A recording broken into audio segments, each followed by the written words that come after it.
दोस्तों मैं हाल ही में MW से गया था और वहाँ पर मुझे इस प्रकार के बहुत सारे स्मार्टफोन्स दिखे थे और मैंने ये जो स्मार्टफोन है ये वहीं से ख़रीदा हुआ है। ये मुझे पड़ा तकरीबन 10,000 रुपये के आसपास। एक्चुअली बहुत ही बढ़िया प्राइसिंग है, लेकिन ये इस प्राइस में आपको इंडिया में डेफिनेटली मिलने वाला नहीं है। अब इस हैंडसेट की खासियत ये है कि एक तो ये रगेड फॉर्म फैक्टर में आता है, बहुत ही टफ टाइप का है, वाटरप्रूफ भी है और इसमें 8 GB रैम है, 128 GB स्टोरेज स्पेस दिया हुआ है। जो प्रोसेसर है वो इतना पावरफुल नहीं है, आपको ओके टाइप का परफॉर्मेंस देने वाला है, लेकिन इसमें इसकी जो मेन खासियत है वो ये है कि ये 10,600 mAh की बैटरी के साथ में आता है। अब देखिए इंडिया में मैक्सिमम 7,000 mAh कैपेसिटी का स्मार्टफोन लॉन्च हुआ था और उसका जो बैटरी लाइफ है तकरीबन 3 to 4 डेज़ का आपको मिलता था, लेकिन ये जो 10,600 mAh का पावर बैंक स्मार्टफोन जो है ये आपको ऑलमोस्ट एक हफ्ते का बैटरी लाइफ दे सकता है और ये बहुत सारे इंटरेस्टिंग फीचर्स के साथ में भी आता है, जैसे कि आपने यहाँ पे देख लिया होगा।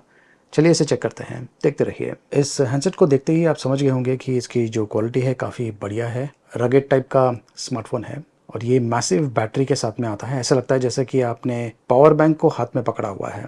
ये वाटर प्रूफ भी है और पीछे की तरफ ये देखिए काफ़ी इंटरेस्टिंग डिज़ाइन पैटर्न यूज़ किया गया है। क्लॉक है पीछे, इनफैक्ट यहाँ पर बहुत सारी चीज़ें आप सेट कर सकते हैं। इसके ऊपर ये फिल्म लगा हुआ है, इसे मैं निकाल देता हूँ। ये देखिए काफ़ी इंटरेस्टिंग डिज़ाइन, इसके ऊपर भी ये फिल्म लगा हुआ है। यहाँ पर अगर मैं ऊपर से नीचे स्वाइप करूँ तो मुझे जो बैटरी परसेंटेज है उसके बारे में जानकारी मिल जाएगी एंड नोटिफिकेशंस भी यहाँ से आप पढ़ पाएंगे। मीडिया कंट्रोल भी यहाँ पे दिया हुआ है। ये है क्लॉक, जो क्लॉक है इसे आप चेंज कर पाएंगे, अंदर ऑप्शन दिया हुआ है और ये काफ़ी इंटरेस्टिंग है। ये है कॉम्पास, अब खास करके नेविगेशन के लिए ये जो चीज़ है काफ़ी काम में आ सकता है। प्लस पीछे की तरफ देखिए जो कैमरा है इसे किस प्रकार से प्लेस किया गया है। यहाँ पर ये है पावर बटन, फिंगरप्रिंट सेंसर भी यहाँ पे दिया हुआ है। ये है वॉल्यूम रॉकर के साइड्स में ये रबर एजेस है जिससे काफ़ी बढ़िया सा प्रोटेक्शन मिलता है। अगर ये हैंडसेट हाथों से गिरेगा तो ये डैमेज नहीं होगा, चांसेस बहुत ही कम है। खास करके अगर स्क्रीन के बल गिरता है तो अलग बात है, लेकिन ये जो हैंडसेट है काफ़ी हद तक सर्वाइव कर लेगा। और यहाँ पे देखिए जितने भी पोर्ट्स हैं वहाँ पर इस प्रकार के रबर कवरिंग दिया हुआ है ताकि पानी अंदर ना जाए। तो यहाँ पर है सिम ट्रे, TF कार्ड का भी ऑप्शन इसमें दिया हुआ है। वैसे इसमें 8 GB रैम है और 16 GB स्टोरेज स्पेस दिया हुआ है। ये एक स्पेशल बटन यहाँ पे दिया हुआ है, इसे आप शायद मुझे लगता है कि कस्टमाइज़ कर पाएंगे। एंड यहाँ पर नीचे की तरफ यहाँ पर भी रबर कवरिंग दिया हुआ है, टाइप सी पोर्ट के साथ में आता है। चार्जिंग के लिए आपको इसे यूज़ करना है।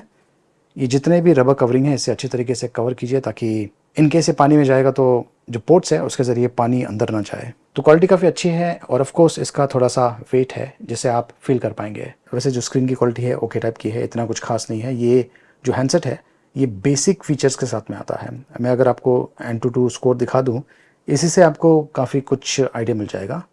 तो ये देखिए ये है Antutu स्कोर 2,48,000 के आसपास। डेफिनेटली ये गेमिंग यूज़ के लिए नहीं है। स्पेसिफिकेशंस की बात करें तो इसमें MediaTek MT8788 हार्डवेयर यूज़ किया गया है। Android 13 रन कर रहा है आउट ऑफ द बॉक्स। जो स्क्रीन रेजोल्यूशन है ये है HD+।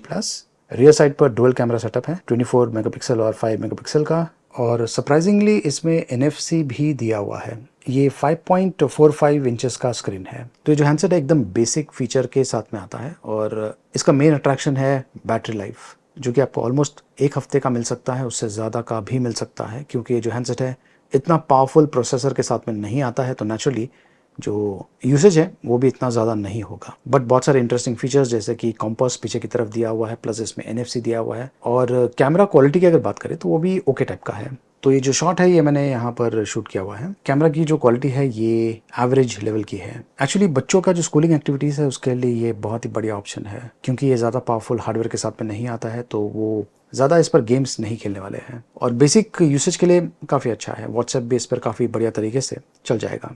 तो दोस्तों आपको क्या लगता है इस प्रकार के जो स्मार्टफोन्स है ये क्या इंडिया में लॉन्च होना चाहिए या नहीं? कमेंट्स करके मुझे ज़रूर बताइए।